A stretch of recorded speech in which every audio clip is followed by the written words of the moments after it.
and welcome to My Security TV and our Tech and Sec Weekly. My name's Chris Cubbage. I'm the Executive Editor with My Security Media, and this is our Friday morning episode. Hopefully, you're all safe and sound here in Sydney, but elsewhere have a nice weekend planned. We're going to be crossing over to Perth, the safest state in Australia, and we're going to be talking to Paul Haskell-Dowland, the Associate Professor and a Dean, Executive Dean, Associate Dean, I beg your pardon. Associate Professor and Associate Dean for Computing and Security, ECU School of Science, and looking at the spyware attacks. We've had the Pegasus spyware episode recently, and our Indian correspondent wrote a good article on this in terms of what was happening in India with the NSO Group as well. So we'll be having a look at those. We'll welcome Paul Haskell-Dowland, Associate Professor and Associate Dean, Computing and Security, ECU School of Science. Paul, good to see you again. A very good morning to you. Apologies for running a few minutes late. No, all good. You like I missed a really interesting talk there. It was. You'll be able to track it off and have a look at it later. But appreciate your time as well. And you better tell us, because I think the last time we spoke, I was actually there in Perth in Joondalup, where we did a podcast. So you're in the ECU Security Operations Centre, correct? I am indeed one of two. Oh, you've got two now. Okay. Well, we have. So this is the smaller version. This is the 8-seater, which allows us to engage with industry, undertake operations, and sort of do it for real. And then we have a 24-seat version across the corridor, which allows us to scale up to the training levels that we need for the number of students we have. And that's just next door to your red team, blue team room, right? It is indeed a 60-seater, so we can do some really sizable operations, a bit of red and blue teaming. We've also got about 150 or so seats on the second floor, so we use that for sort of big community engagement activities and hackathons. Yep, so really great things to play around with. Well, look, this came out from a release. You've been looking at the spyware attacks and particularly the NSO Group's Pegasus software. Maybe introduce us to the NSO Group, and again, while you're talking, I'll put a link out, but we covered this on our Asia Pacific Security magazine. Sarosh Bana, our Mumbai correspondent, wrote about this, and there's been quite a bit of activity in India, but this was around the world, right?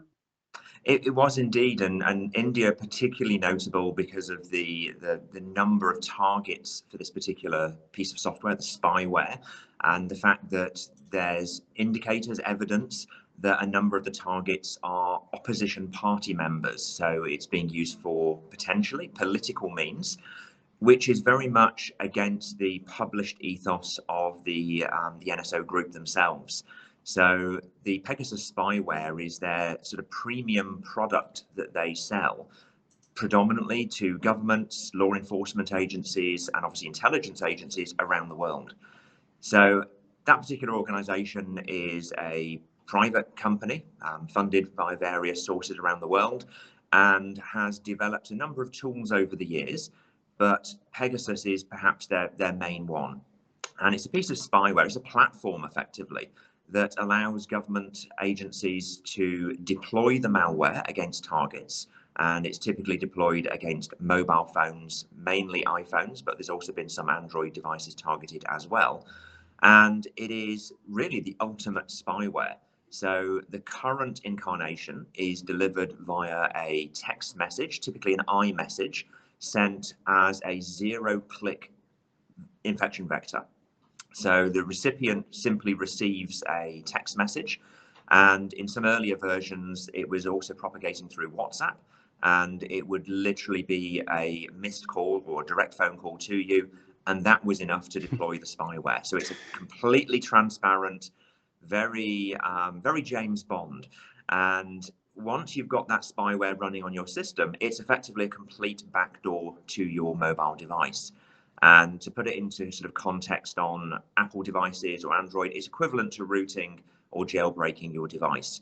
And it gives that remote entity, presumably government agency, law enforcement, intelligence agency, complete backdoor access to your device, obviously to deploy more malware if needed, but to be able to intercept communications, to look at your messages, track your location, And because smartphones have got cameras and microphones, Yeah. effectively operating as a spy device, they can monitor everything you're doing, and It's pretty all transparent to the user. pretty incredible, even just from just either receiving a message or a missed call. The leak that this has come out of a leaked database of 50,000 telephone numbers were first accessed by French non-profit Forbidden Stories and Amnesty International, essentially revisiting a global scandal that first emerged in 2019. They shared their information with 16 media partners, including the Washington Post, Le Monde, DZ, The Guardian, and Indian news websites. The Wire, which concerted carried reports on military-grade spyware from Israeli NSO Technologies Group's Pegasus company, aided 45 governments around the world, including India, to successfully hack the smartphones of thousands of citizens for tracking their activities in real time. As you say, James Bond stuff, but on steroids. Now, one of your sort of releases came out, and this is some of the work that you do at ECU, is how to protect your smartphone. What is it able to be protected, and what can be done? And even from a consumer level, but maybe even at a higher level of those at an enterprise, what if the CEO or various company executives get targeted with this? What should an enterprise be thinking about?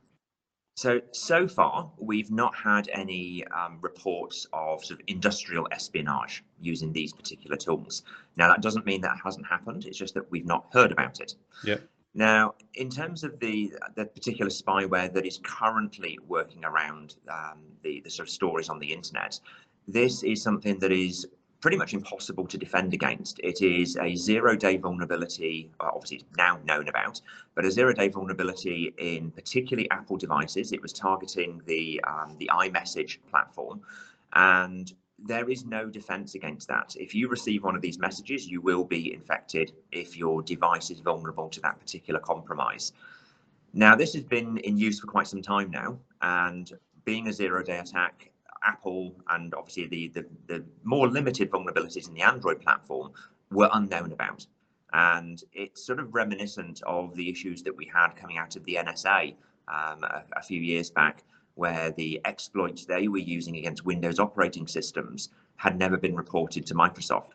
So it's very much in that same kind of ilk, that a private organization effectively has the keys to everyone's mobile devices and isn't playing nicely and sharing that with the organization responsible, in this case Apple, because obviously that would be bad for their business model. This gave them that back door. Yeah. Now, and they're only going to tell you when you have to find out first, and then we'll share it around. And it's outside the Five Eyes, obviously, there as well. But obviously Israel is very well connected with the US. Yes. So we can't underestimate the intelligence partnerships that go on between these entities. And I would be very surprised if the US government wasn't intimately aware of this particular mechanism. And obviously there are lots of issues to do with international collaboration on these things.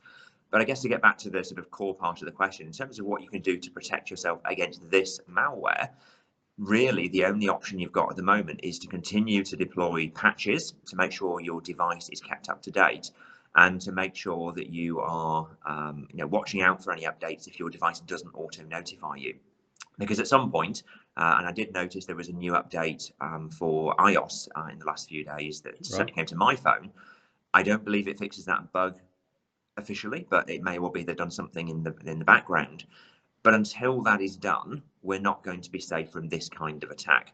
But I guess just to reassure people, this is not the kind of malware currently that will be targeting the everyday user, and even most corporates. It's really the target for criminal investigations, for particularly terrorist investigations or terrorist-related activities.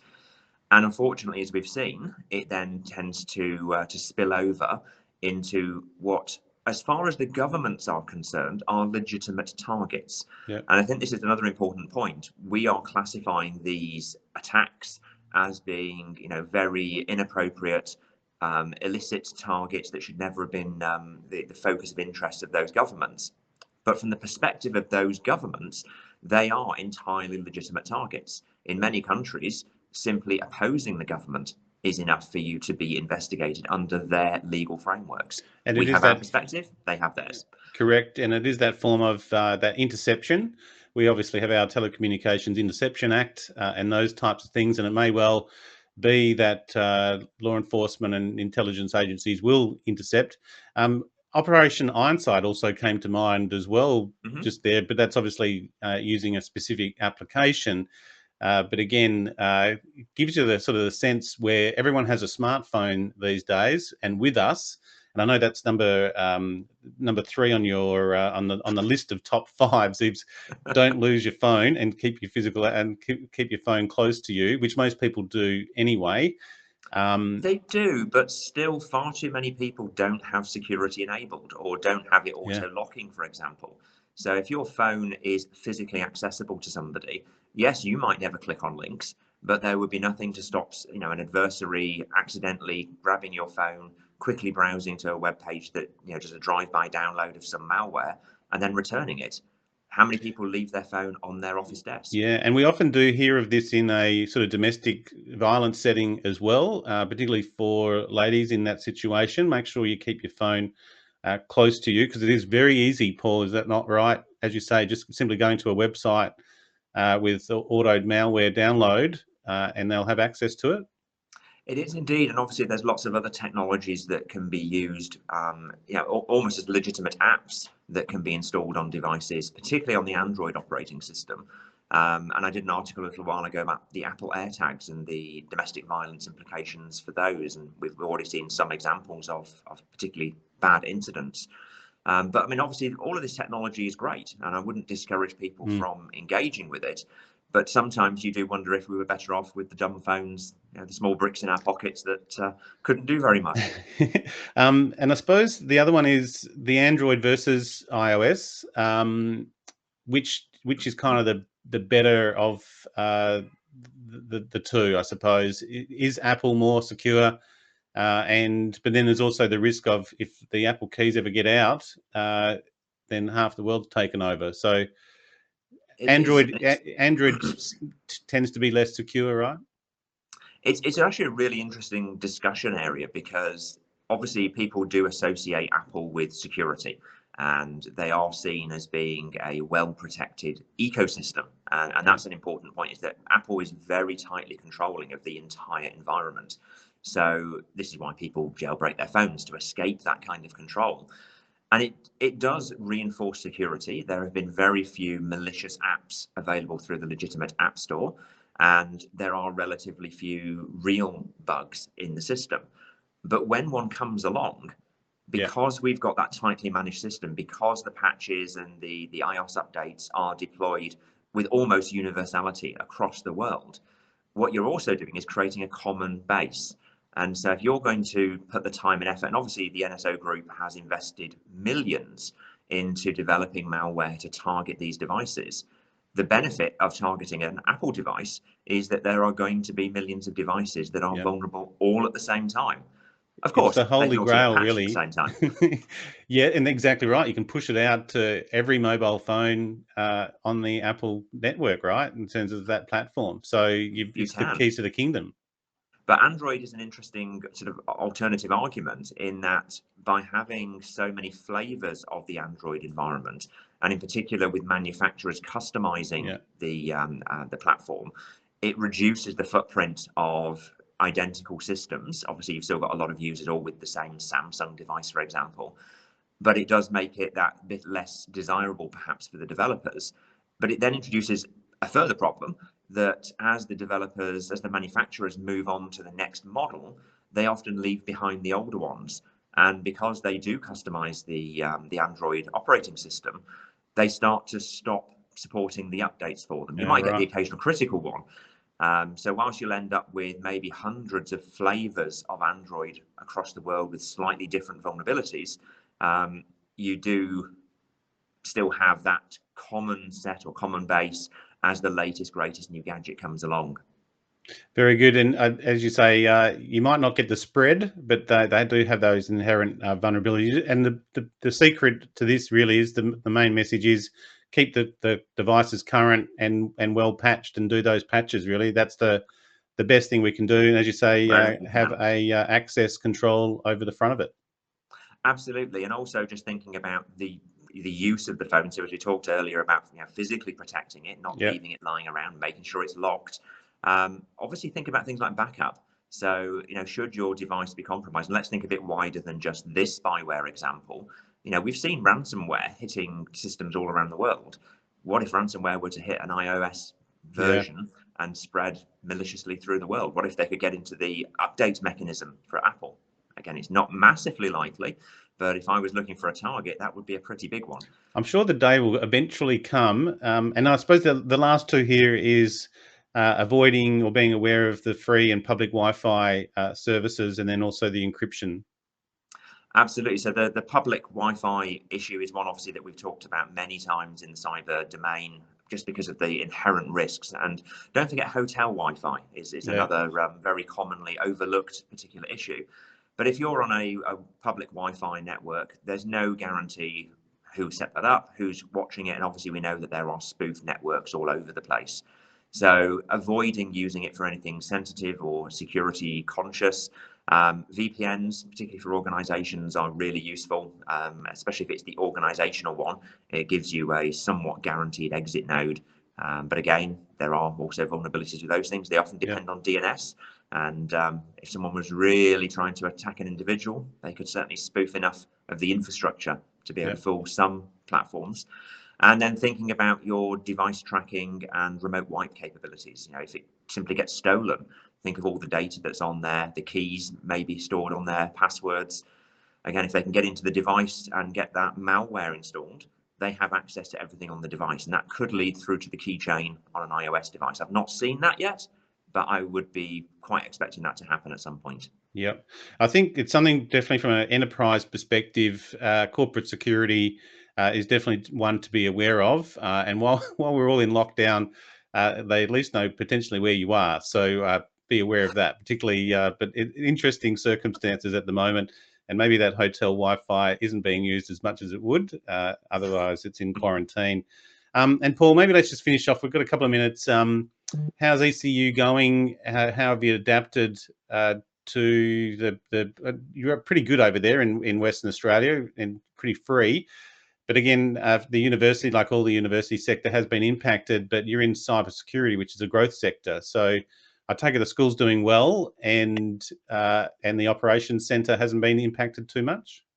No, the school is doing very well. We're in a very privileged position within Australia, because WA has been isolated from the majority of the outbreaks that we've seen across the nation. But obviously, we're still impacted by the federal government restrictions on travel, and in particular with international students. And unfortunately, for particularly our postgraduate cyber courses, a reasonable proportion of the cohort is in that international market. But we have benefited from the fact that we introduced our accelerated online masters a couple of years ago. So whilst many of the international students wouldn't be in a position to enroll in that and undertake it entirely remotely, we have seen growth in numbers across the domestic market, particularly in the mature age students, and those perhaps even in the cyber industry, who have been looking to validate their experience with a professional an academic qualification. So in terms of the student numbers, ECU has seen the cyber security cohort increase to just shy of 1,300 students as at the end of last year. And in a few weeks, we'll have this year's figures, but there's a good chance we might actually slightly exceed last year's total. It's not going to be the stellar growth we saw in previous years, but we have sort of compensated for the lack of international students with an uptake in domestics, particularly in that accelerated course. Great to hear. And I suppose also through, say, the Australian cybersecurity strategy and the call for an uptake in skills, there's a number of grants. I don't know if you got one of the recent grants in terms of training and upskilling as well, but I take it that's also driving the demand here. So it must be looking good for the next couple of years at least. So certainly our anticipation is it will grow. We didn't actually get much in the way of funding for those particular programs, partly because we've actually already exceeded all of our student caps. But we have introduced an undergraduate certificate as a new pathway into cyber.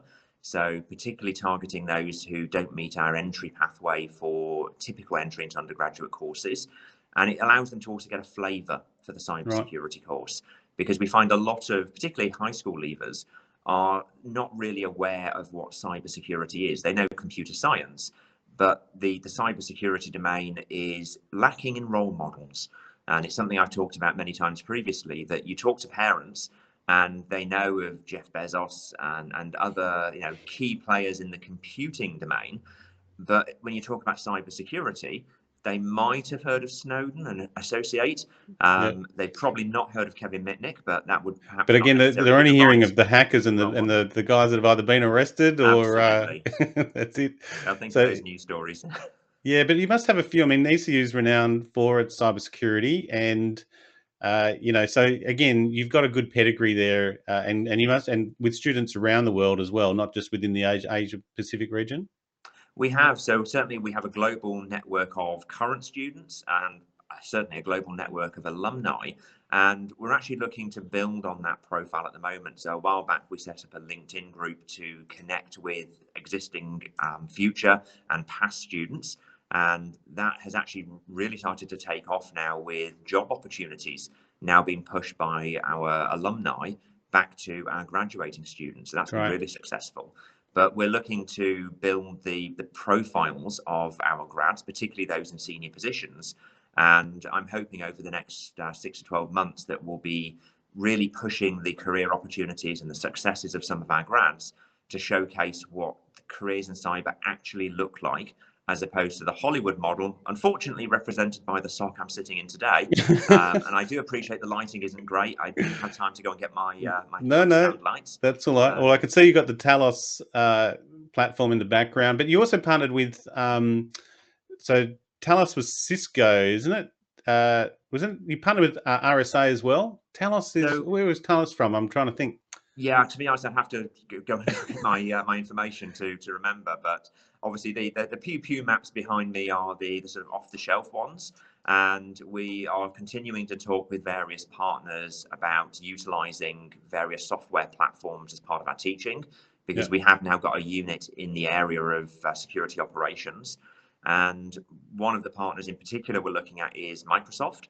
So the Sentinel platform, as an example, is one that there's a lot of demand for within WA. A lot of government agencies looking at it. So we're going to try and expose more of our students to those, as well as the other SOC and SIEM-based platforms that are obviously out there, both free and commercial. We want students to have a really good exposure to all.